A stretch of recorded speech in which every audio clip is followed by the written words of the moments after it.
అదే విధంగా మిత్రులారా, కరీంనగర్ జిల్లా గురించి నేను కొత్తగా చెప్పాల్సిన పని లేదు.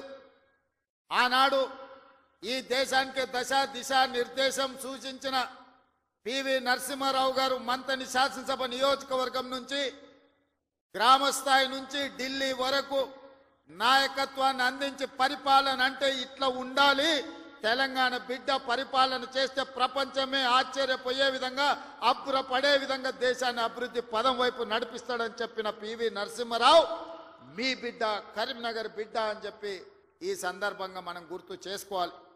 వారే కాదు, పెద్దలు చొక్కారావు గారు కావచ్చు, సత్యనారాయణరావు గారు కావచ్చు, ఇలా చెప్పుకుంటూ వెళ్తే ఈ కరీంనగర్ జిల్లా నాయకత్వాన్ని అందించిన జిల్లా.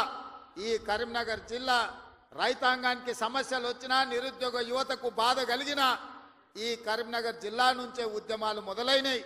ఈ కరీంనగర్ జిల్లా ఉద్యమాలకు ఎప్పుడు నాయకత్వం వహించింది. సిరిసిల్ల జగిత్యాల రైతాంగ పోరాటాలు ఈ రాష్ట్రం, ఈ ప్రజలు ఎప్పుడు మర్చిపోలే. రైతుల సమస్య వచ్చినప్పుడు ఈ ప్రాంతంలో రైతాంగ పోరాటాలను మనం కళ్ళతో చూసినాం. అదే కాదు, తెలంగాణ రాష్ట్రం కావాలి, తెలంగాణ రాష్ట్రం కళ నెరవేరాలి అని ఈ ప్రాంతంలో లేచిన ఉవ్వెత్తున ఉద్యమాన్ని ఆనాడు 2004 సంవత్సరంలో శ్రీమతి సోనియా గాంధీ గారు ఇదే కరీంనగర్ గడ్డ మీద నుంచి మీకు మాట ఇచ్చిండ్రు. మీ మనసులో ఉన్న కోరిక, ఈ తెలంగాణ ప్రజల ఆకాంక్ష నాకు తెలుసు, తప్పకుండా నెరవేరుతుంది అని చెప్పి శ్రీమతి సోనియా గాంధీ గారు ఈ కరీంనగర్ గడ్డ మీద నుంచే 4 కోట్ల ప్రజలకు మాట ఇవ్వడం జరిగింది.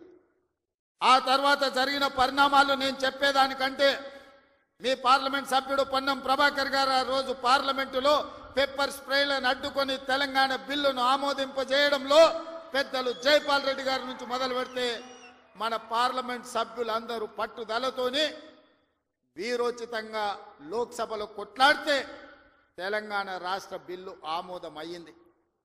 తెలంగాణ రాష్ట్ర బిల్లు ఆమోదం ఆశామాసిగా జరగలే, అల్లాటప్పగా ఎవరో ఇవ్వలే. శ్రీమతి సోనియా గాంధీ గారు ఆంధ్రప్రదేశ్లో 155 అసెంబ్లీలు, 25 పార్లమెంట్లు ఉన్న పార్టీ శాశ్వతంగా నష్టపోయినా, కేంద్రంలో అధికారం కోల్పోతుందని తెలిసిన 4 కోట్ల తెలంగాణ ప్రజల కోరిక నెరవేరాలి, కరీంనగర్ గడ్డ మీద నుంచి ప్రజలకిచ్చిన మాట నెరవేర్చాలి అని వారు ఇచ్చిన మాటకు కట్టుబడి ఇవాళ తెలంగాణ రాష్ట్రం ఇచ్చింది. కాబట్టి మనందరం గర్వంగా తలెత్తుకొని నాది తెలంగాణ రాష్ట్రం, ఈ తెలంగాణ రాష్ట్రంలో ఇందిరమ్మ రాజ్యం, ప్రజా ప్రభుత్వం ఉన్నదని ఇవాళ మనం గొప్పగా గర్వంగా చెప్పుకునే పరిస్థితులు ఈ రోజు మనకు వచ్చినాయంటే శ్రీమతి సోనియా గాంధీ గారు కరీంనగర్ గడ్డ మీద నుంచి ఇచ్చిన మాట అన్న సంగతి నేను మీకు గుర్తు చెయ్యదలుచుకున్నా.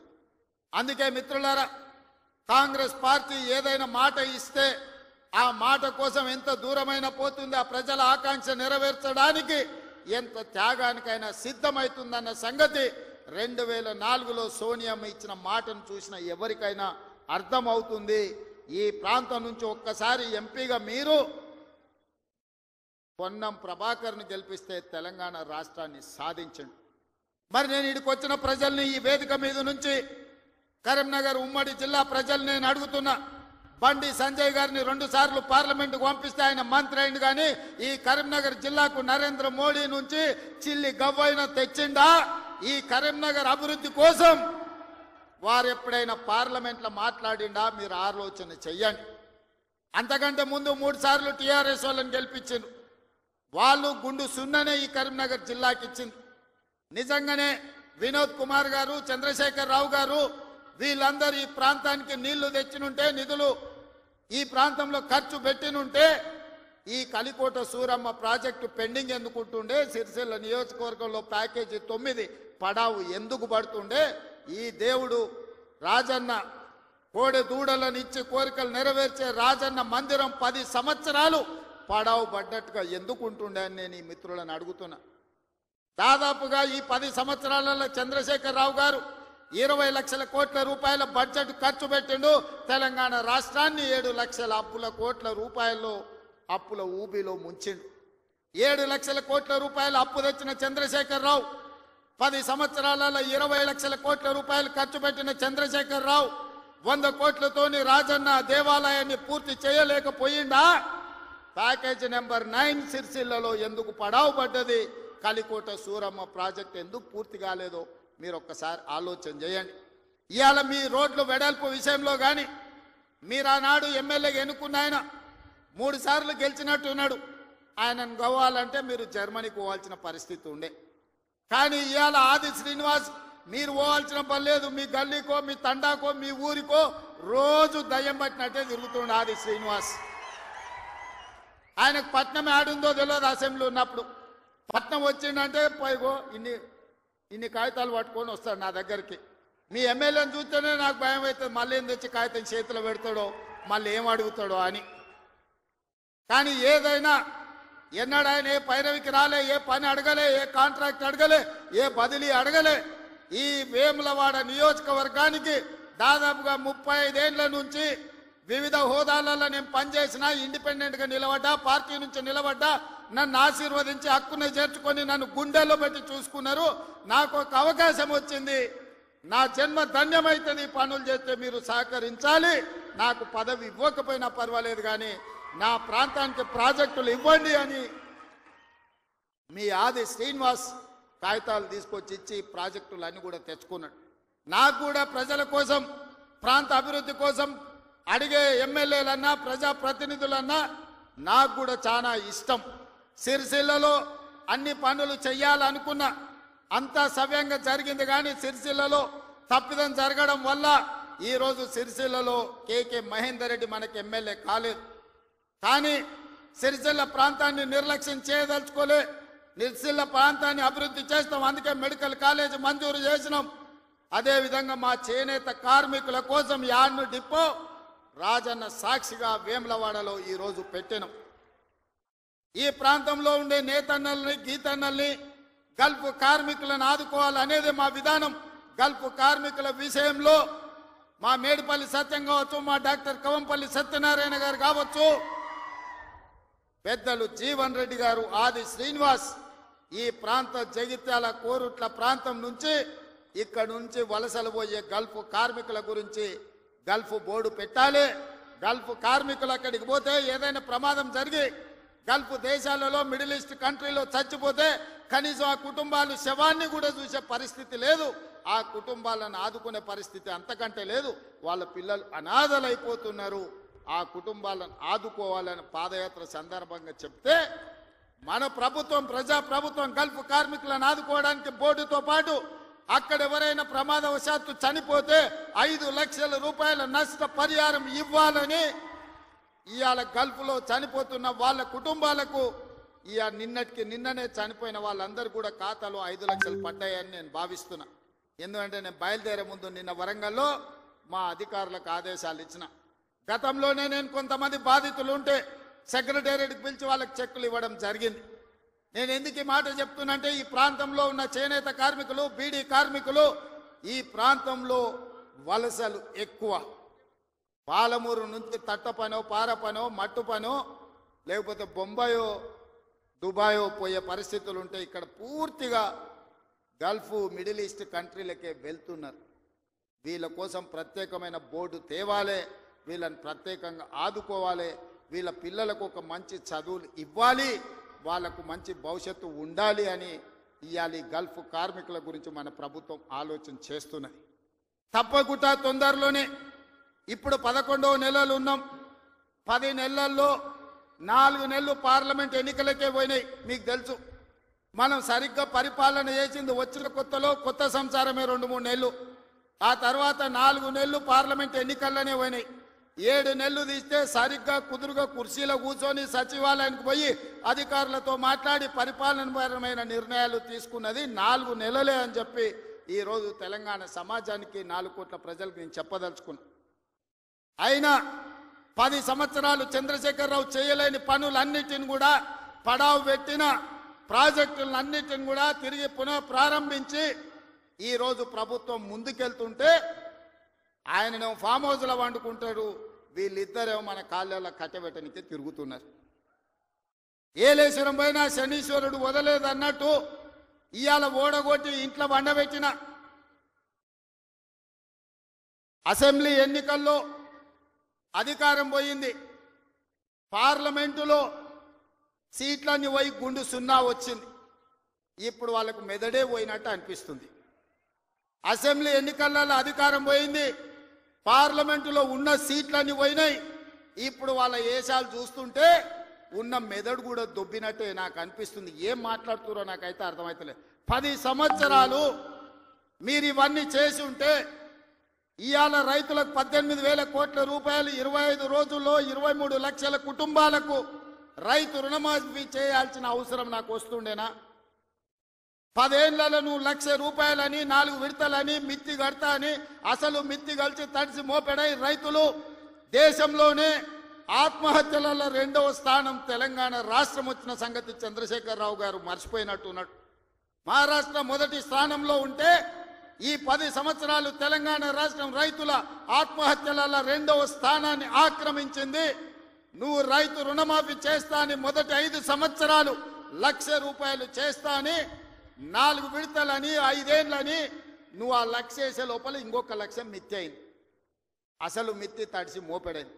రెండవసారి మళ్ళీ 1,00,000 రూపాయలు ఇస్తాని 5 ఏళ్ళైనా 1,00,000 రూపాయలు పూర్తి చేయలే. ఆ 5 ఏళ్లలో ఆయన ఇచ్చింది 11,000 కోట్ల రూపాయలు. ఇవాళ చంద్రశేఖరరావు గారిని అసెంబ్లీకి రమ్మనుండ్రి, లెక్కలన్నీ తీసి నేను చదివి వినిపిస్తా. 5 ఏళ్ళు అధికారంలో ఉన్న నువ్వు 11,000 కోట్ల రూపాయల రైతు రుణమాఫీకి 5 ఏళ్ళు తీసుకుంటే, ఇందిరమ్మ రాజ్యంలో కాంగ్రెస్ ప్రభుత్వం 25 రోజుల్లో 23 లక్షల కుటుంబాలకు దాదాపుగా 18,000 కోట్ల రూపాయల రైతు రుణమాఫీ చేసి 2 లక్షల వరకు ఉన్న రైతాంగానికి మేము రుణమాఫీ చేస్తే పెద్ద మనిషిగా అభినందించాల్సింది పోయి, ఒకవేళ మనిషి పెద్ద మనిషివైనా నీకు చిన్న బుద్ధి ఉంటే మౌనంగా నన్ను ఉంటావేమో అనుకున్నా. కానీ అన్ని చిల్లర మాటలే మాట్లాడుతురు. ఒక్కటన్నా అక్కడికి వచ్చేది మాట్లాడుతురా? ఎవడన్నా సంసారం చేసేటోడు మాటలు మాట్లాడుతురా? వాళ్ళు తండ్రి కొడుకు అల్లుడు వాళ్ళని చూడండి ఒక్కసారి వాళ్ళు ఏమేమి మాట్లాడుతురో చూడండి. 10 ఏళ్ళు ప్రభుత్వం నడిపినాడు, 10 నెలలు కాకముందే నువ్వు దిగిపో మేము కూర్చుంటామంటారు. 10 ఏళ్ళు కూర్చున్నారు కదా, ఏం ఎలుగబెట్టిర్రు? ఎలుగబెడితే ఏం ఎలుగబెట్టిర్రో చెప్పండి. 10 ఏళ్ళు మీరు చేయలేని పనులు మేము చేస్తుంటే మీకు కడుపు నొప్పి వచ్చిందా? మీకు కాలు నొప్పి అయిందా? ఏం నొప్పి అయింది? మీకు ఏడ నొప్పి లేస్తుంది? నాకు అర్థమైతలేదు. మీ నొప్పికి మా కార్యకర్తల దగ్గర మందు ఉన్నది, పెడతారు. ఏడ పెట్టాలనో ఆడా మీకు నొప్పి లేచిన కాడ మా వాళ్ళు మందు పెడతారు, సిద్ధంగానే ఉన్నారు. మీరు అనుకుంటున్నాం సోషల్ మీడియాలో 4 హౌల పోస్టులు పెట్టి పెద్ద మొనగాళ్ళం అనుకుంటున్నట్టున్నారు. మా వాళ్ళు ఏంటంటే అధికారం వచ్చింది ఇప్పుడు తొందరగా ఉంది అని కొంచెం రిలాక్స్ అవుతున్నారు. వస్తున్నాయి స్థానిక సంస్థల ఎన్నికలు, మా వాళ్ళు తయారవుతారు, అప్పుడు తెలుస్తుంది ఇద్దరికి బామార్దులకు. ఇవాళ నేను అడిగేది ఒక్కటే, 10 ఏళ్లలో నువ్వు చేసిన రైతు రుణమాఫీ అంతా లెక్కలు తీద్దాం. ప్రభుత్వం నా దగ్గరనే ఉంది, వ్యవసాయ శాఖ మంత్రి ఈ వేదిక మీదనే ఉన్నారు, తుమ్మల నాగేశ్వరరావు గారు. మొదటి 5 ఏళ్లలో ఎంత విడత, ఎంతమంది రైతులకు ఎంత రుణమాఫీ చేసినో లెక్కలు చెప్పుదాం. 2వ విడత 5 ఏళ్లలో మళ్ళీ అధికారంలోకి వచ్చినాక ఎంతమంది రైతులకు ఎన్ని కోట్ల రూపాయలు ఇచ్చినో లెక్క తీద్దాం. 25 రోజుల్లో మనము 2 లక్షల రూపాయల మేరకు రైతులకు చేసిన రుణమాఫీని 2014 నుంచి 2018 వరకు, 2018 నుంచి 2023 డిసెంబర్ వరకు, 2023 డిసెంబర్ నుంచి 2024 డిసెంబర్ వరకు 3 సార్లు రైతు రుణమాఫీలో 2 సార్లు చంద్రశేఖరరావు చేస్తే ఒక్కసారి ఈ వేదిక మీద ఉన్న మా మిత్రులందరూ చేసారు. లెక్కలు తీద్దాం, వాస్తవాలు మాట్లాడదాం. చంద్రశేఖరరావు గారు మీరు అసెంబ్లీకి రాండి. నీకు ధైర్యం ఉంటే, నిజాన్ని ఎదుర్కొనే చిత్తశుద్ధి నీకుంటే రా అసెంబ్లీలకు. మా వ్యవసాయ శాఖ మంత్రి ఈ రోజు నీకు లెక్కలు చెప్తాడు. ఏమన్నా తక్కువ పడితే మిగతా సంగతి నేను చూసుకుంటా. అదేవిధంగా తెలంగాణ ఉద్యమమే నిరుద్యోగ సమస్య. ఈ నిరుద్యోగ సమస్యనే తెలంగాణ రాష్ట్రాన్ని సాధించి వందలాది మంది బిడ్డలు ఆత్మ బలిదానాలు చేసుకొని సాధించుకున్న తెలంగాణలో 10 నెలల్లో నేను 50,000 ఉద్యోగాలు ఇచ్చిన ప్రభుత్వ ఉద్యోగాలను 10 ఏళ్లలో నువ్వు ఎన్ని ఇచ్చినవో లెక్క కట్టు, తలకాయ లెక్క పెడదాం. 50,000కు ఒక్క తలకాయ తక్కువ ఎల్పీ స్టేడియంలో అందరిని పిలుస్తా. 50కి తక్కువ ఉంటే అక్కడ నేను క్షమాపణ చెప్తా. స్వతంత్రం వచ్చినప్పటి నుంచి భారతదేశంలో ఏ రాష్ట్రం కూడా మొదటి సంవత్సరంలో 10 నెలల్లో 50,000 ఉద్యోగాలు ఇవ్వలేదు. నేను సూటిగా సవాలు విసురుతున్న చంద్రశేఖరరావు గారికి, రా నీ 10 ఏళ్ల పాలనలో ప్రతి సంవత్సరానికి నువ్వు ఎన్ని ఉద్యోగాలు ఇచ్చినావు? 10 నెలలల్లా నేను 50,000 ఉద్యోగాలు ఇచ్చిన లెక్క కట్టి తలకాయలు మొత్తం ఎల్బీ స్టేడియంలో పిలిపించి అందరిని పెడతా, నువ్వు వాళ్ళ తల లెక్క పెట్టుకో. ఒక్క తల తగ్గి నాకు క్షమాపణ చెప్పడానికి నేను సిద్ధంగా ఉన్నా. అన్ని చిల్లర మాటలే. మా తాత ఉన్నప్పుడే నోటిఫికేషన్ ఇచ్చిండు, మా ముత్తాత ఉన్నప్పుడే మేము ఇవన్నీ చేసినాం అంటాడు. వెనకటికి ఎవడోనంటే వాడిని తాతలు నేతులు తాగుతానంట, ఇప్పుడు వీడు మూతులు నాకిండంట. గట్లున్నది వీళ్ళ మాటలు. చెప్పుకోవడానికి బాగానే ఉంటుంది. మా చచ్చిపోయిన బర్రె పగిలిపోయిన కుండ నిండా పాలిస్తుండని. బర్రె చచ్చింది, కుండ పగిలింది, ఇంకా బుద్ధి మాత్రం మారలేదు వీళ్లకు. అందుకే ఇవాళ రైతు రుణమాఫీ విషయంలో కానీ, నిరుద్యోగ సమస్య విషయంలో కానీ, ఆర్టీసీలో ఆడబిడ్డలకు ఉచిత ప్రయాణం ఏదైతే ఇచ్చినామో 1,10,00,000 మంది ఆడబిడ్డలు ఈరోజు అమ్మగారి ఇంటికి పోవాలన్నా, రాముల వారిని దర్శించుకోవాలన్నా ఒక్క రూపాయి ఒక్క పైసా లేకున్నా పోవచ్చు. 3,700 కోట్ల రూపాయలు మంత్రి పొన్నం ప్రభాకర్ గారు ఇవాళ ఖర్చు పెట్టి ఆడబిడ్డలకు ఉచిత బస్సు ప్రయాణం ఇచ్చాడు. ఇదే కాదు, ఆనాడు మోడీ ప్రభుత్వం 1,200 రూపాయల సిలిండర్ చేస్తే ఈరోజు ఆడబిడ్డలకు 500 రూపాయలకే సిలిండర్ ఇస్తున్నాం. ఆ శాఖ ఉత్తమ్ కుమార్ రెడ్డి గారు చూస్తున్నారు. అదేవిధంగా ప్యాడీ ఆయన ఏమన్నాడే కేసీఆర్, ఊరేసుకుంటే ఊరేసుకున్నట్టే అన్నాడు. అన్నట్టు ఉండాలి కదా. ఆయన మాత్రం ఫామ్ హౌస్లో 150 ఎకరాల్లో ఊరేసుకున్నాడు. అవన్నీ లెక్కలు తీసి బయట పెట్టిన వీడియోలతో సహా. మా సార్ అట్లా వేసుకున్నారు కానీ అని వాళ్ళ తాబేదారులు వచ్చి చెప్పారు. ఆ తర్వాత మన ప్రభుత్వం వచ్చినాక ఉత్తమ్ కుమార్ రెడ్డి గారితో వ్యవసాయ శాఖ మంత్రితో మాట్లాడి వరి పండించాల్సిందే, వరి కొనాల్సిందే, సన్న ఒడ్లు వండిస్తే 500 బోనస్ ఇస్తామంటే ఇవాళ 66 లక్షల ఎకరాలల్లా 1,53,00,000 మెట్రిక్ టన్నుల వరి ధాన్యాన్ని ఇవాళ తెలంగాణ గడ్డ పండించింది. స్వతంత్రం వచ్చినప్పటి నుంచి ఉమ్మడి ఆంధ్రప్రదేశ్లో కూడా ఇంత వరి పంట రాలేదు. ఇవాళ మన 10 నెలల ప్రభుత్వంలో 1,53,00,000 మెట్రిక్ టన్నుల వడ్లు పండించిందంటే అది మన రైతన్నల గొప్పతనం కాదా? గతంలో వడ్లు అంటే కాళేశ్వరం నీళ్లు తెచ్చిన అన్నాడు.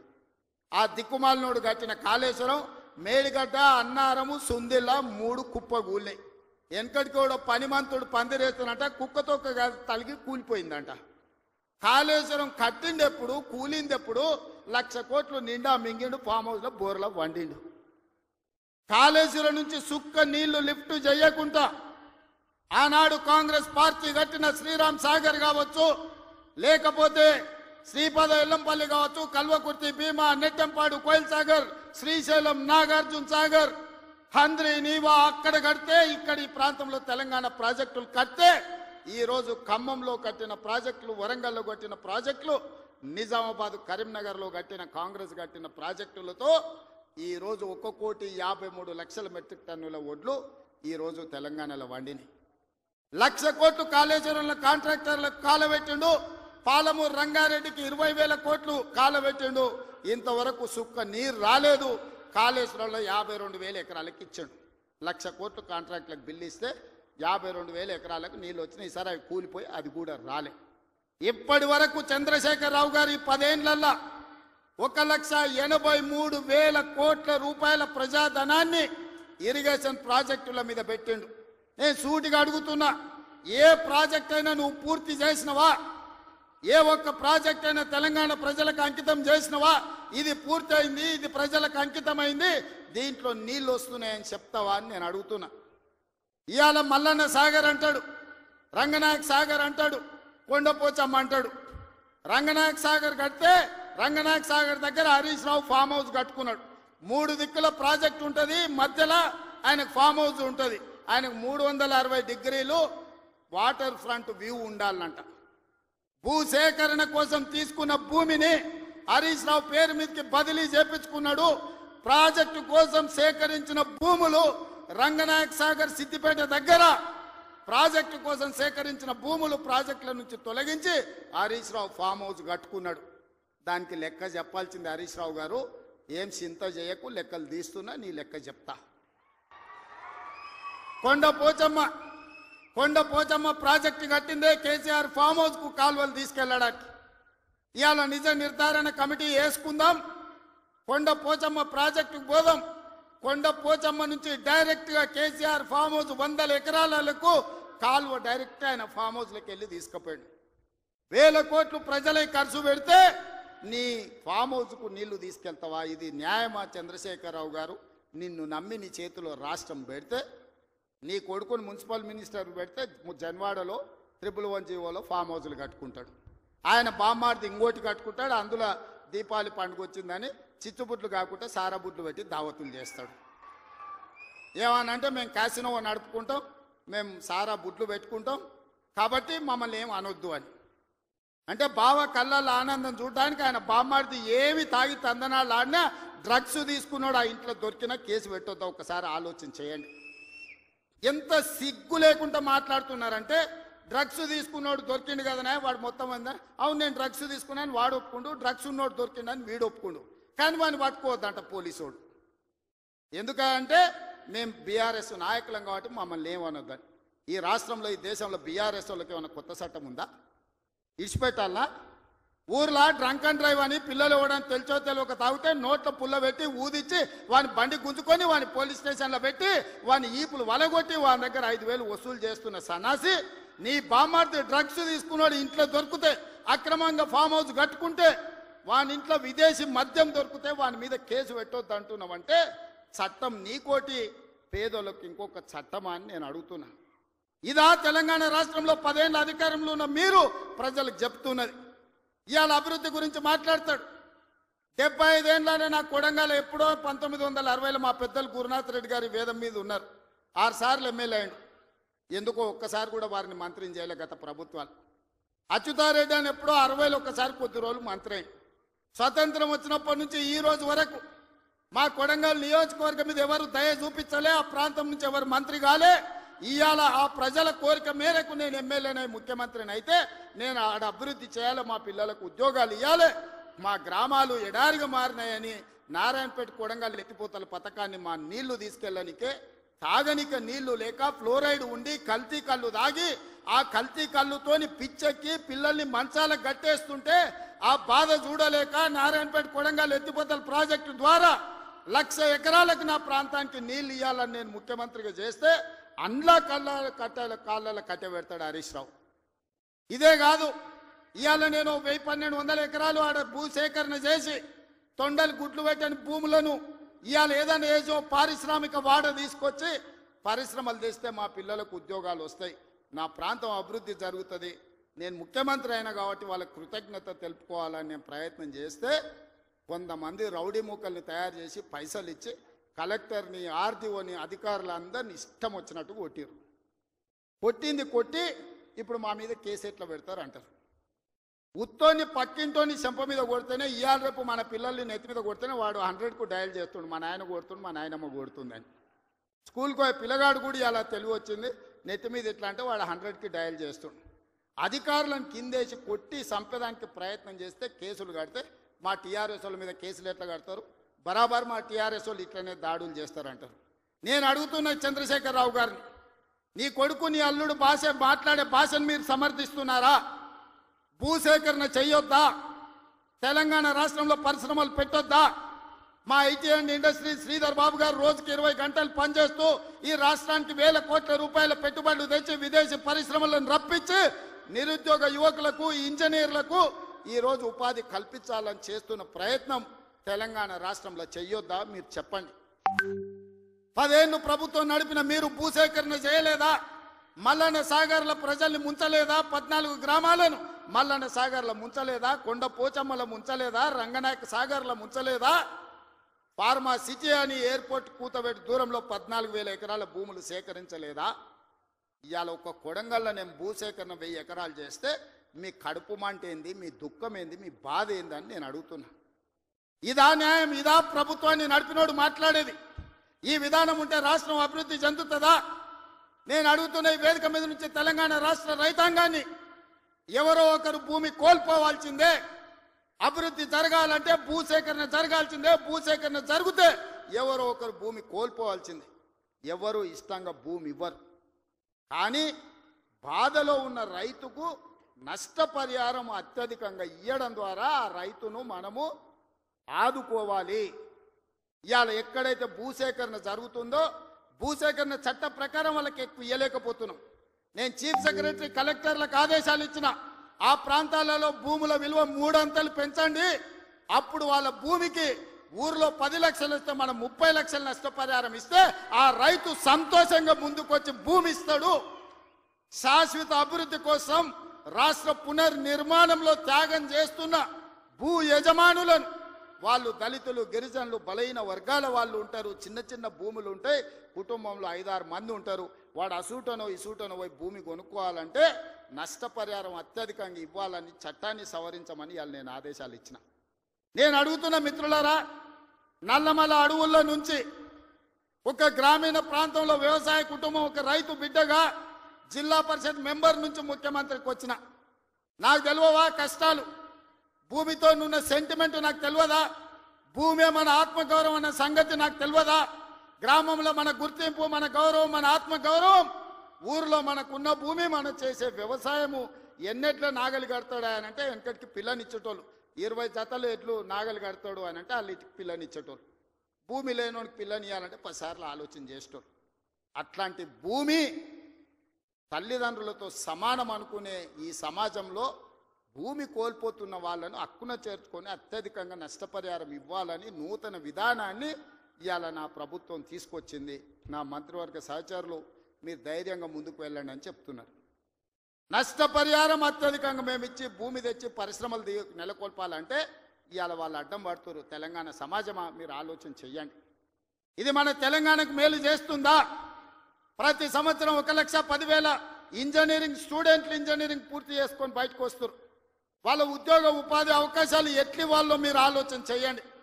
వాళ్ళ నిరుద్యోగులుగా రోడ్ల మీద వదిలేద్దామా? ఆవారగాళ్ళు అయిపోయి తల్లిదండ్రులకు భారమై గంజాయి డ్రగ్స్కు బానిసలను చేద్దామా? ఈ తెలంగాణ సమాజ యువతను మీరు ఒక్కసారి ఆలోచన చెయ్యండి. ఆ భూమి నేను తీసుకుపోను, శ్రీధర్ బాబు గారు తీసుకుపోరు, ఉత్తమ్ కుమార్ రెడ్డి గారు అసలే తీసుకుపోరు. భూమి ఏమన్నా సాపలాక చుట్టి సంకలు పెట్టి తీసుకుపోయేదానే? మేమేం చేసుకుంటామే? తిరిగి పరిశ్రమలు పెట్టి పరిశ్రమలలో ఉద్యోగాలు ఇవ్వాలన్నదే కదా మా ఆలోచన. ఆ ఆలోచనకు ఎందుకు అడ్డం పడుతుండ్రు? 10 ఏళ్ళు మేము సరైన నష్టపరిహారం ఇవ్వండి, భూసేకరణ చేయండి అని మేము సహకరించిన ప్రతిపక్షంలో ఉండి నీకు ఆ కనీస పరిజ్ఞానం కానీ జ్ఞానం కానీ ఎందుకు లేదు చంద్రశేఖరరావు గారు అని నేను అడుగుతున్నా. ఉద్యమకారునంటో 80,000 పుస్తకాలు చదివినోన్నంటో అపర మేధావినంటో ప్రపంచంలో నీ అంత మేధావే లేడు, పోటీ పెడితే 1 నుంచి 100 వరకు నీకే ర్యాంక్ వస్తుందంటో ఇంత చిన్న లాజిక్ మిస్ అయినవా చంద్రశేఖరరావు? భూమి సేకరించకుండా పరిశ్రమలు నెలకొల్పలేమని నా నియోజకవర్గం మీద ఎందుకు కక్ష కట్టినవని నేను అడుగుతున్నా. నేనేమో 1,00,000 ఎకరాలు సేకరించలే, 4 గ్రామాలలో కలిసి 1,100 ఎకరాలు నేను భూమి తీసుకుందామన్నది. ఇదో ప్రపంచ సమస్య అయింది. ఇంకా నేను ఢిల్లీ అయిపోయింది, ఇప్పుడు చంద్రమండలం పోతాడంట ఆయన. చంద్రమండలం పోయి ఆడ కూడా ఫిర్యాదు చేస్తాడంట. నువ్వు ఆడ తిరిగొచ్చినా కుట్ర చేసినందుకు మాత్రం ఊసలు లెక్క పెడతావు కేటీఆర్, నువ్వు అది గుర్తు పెట్టుకో. చూస్తూనే ఎంత గుర్తావో ఎగరని అని. ఉయ్యాల ఎంత ఊగినా అక్కడనే వచ్చి ఆగాలి, తెలుసు కదా. ఉర్రిగా అటు ఊగొచ్చు, ఉర్రిగా ఇటు ఊగొచ్చు. ఉయ్యాల ఆగాల్సి వచ్చినప్పుడు మధ్యలోనే ఆగుతుంది. యాడ్ కురుకుతాడు, ఎంత దూరం ఉరుకుతాడు. ఉరకని అని చూస్తున్నా, ఉరుకులాట ఏందో చూద్దాం కేటీఆర్ దాని. అందుకే మిత్రులారా, ఈ తెలంగాణ రాష్ట్రాన్ని అభివృద్ధి చేసుకుందాం. రాజన్న సిరిసిల్ల అభివృద్ధి కోసం నిధులు ఇచ్చినాం. ఇవాళ మీ ప్రాంత అభివృద్ధి మా బాధ్యత. 10 సంవత్సరాలలో ఈ తెలంగాణను ఒక గొప్ప అద్భుతమైన అభివృద్ధి చెందిన రాష్ట్రంగా తీర్చిదిద్దుకుందాం. తెలంగాణ రైజింగ్. ఈ దేశంలోనే ఏ రాష్ట్రమైనా తెలంగాణను చూసి కాపీ కొట్టాల్సిందే, తెలంగాణ రాష్ట్రాన్ని చూడడానికి రావాల్సిందే. ఆ విధంగా మనం అభివృద్ధి చేసుకుంటూ ముందుకు వెళ్దాం. ఇంత మంచి కార్యక్రమాన్ని ఏర్పాటు చేసినందుకు అధికారులతో పాటు నిర్వాహకులకు అందరికీ మనస్ఫూర్తిగా ధన్యవాదాలు తెలియజేస్తున్నా. చాలా విషయాలు ఉన్నాయి మీతో పంచుకోవాల్సినవి, వస్తానే ఉంటా, మిగతా విషయాలు మాట్లాడుతూనే ఉంటా. చివరిగా చంద్రశేఖరరావు గారికి మాత్రం ఒక మాట చెప్తున్నా. అసెంబ్లీకి రా స్వామి, రా, వచ్చి కూర్చుందాం. రా, నీ 80,000 పుస్తకాలు ఏం చదివినావు మాట్లాడదాం. ఒక్కసారి రావే స్వామి, వస్తే రోజంతా చర్చ చేద్దాం. చేస్తే ఏందో తెలుస్తుంది లెక్క. మళ్ళొక్కసారి అదేవిధంగా చేనేత కార్మికుల కోసం పని కల్పించాలని మన స్వయం సహాయక సంఘాలు ఎస్హెచ్ గ్రూపులకు 65,000 మంది ఉన్నారు, 65 లక్షల మంది ఉన్నారు. 1,30,00,000 చీరలు స్వయం సహాయక సంఘాలకు సంవత్సరానికి 2 చీరలు ఈరోజు మంచి క్వాలిటీతో ఇచ్చి ఆడబిడ్డల ఆత్మ గౌరవంతో ఉండే విధంగా నిర్ణయం తీసుకున్నాం. ప్రతి ఆడబిడ్డలకు 2 చీరలు ఇస్తాం. ఇక్కడుండే మా వాళ్లకు ఓన్లీ పవర్ లూమ్ నుంచి కాకుండా మన పాలిస్టర్ అండ్ కాటన్ మిక్స్డ్లో చీరలు తయారు చేయండి. మంచి చీరలు వాళ్ళకి ఇద్దాం. ఆత్మ గౌరవంతో బ్రతికే విధంగా తెలంగాణను ముందుకు తీసుకెళ్దామని తెలియజేస్తూ మీ అందరి దగ్గర సెలవు తీసుకుంటున్న ధన్యవాదాలు మిత్రులారా.